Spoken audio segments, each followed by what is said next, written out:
Rembrandt 1606 do 1669. Avtoportret s kapo in šalom 1633. Nizozemski umetnik Rembrandt velja za enega najpomembnejših baročnih slikarjev. Ustvaril je tudi več kot 300 jedkanic.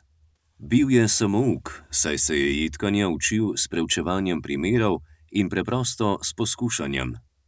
Velik del njegovega opusa predstavljajo avtoportreti. Na njih spoznavamo sprva negotovega mladeniča, pozneje pa energičnega in uspešnega umetnika.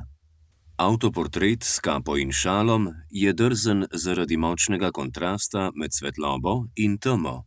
Umetnik se je postavil s hrbtom proti oknu.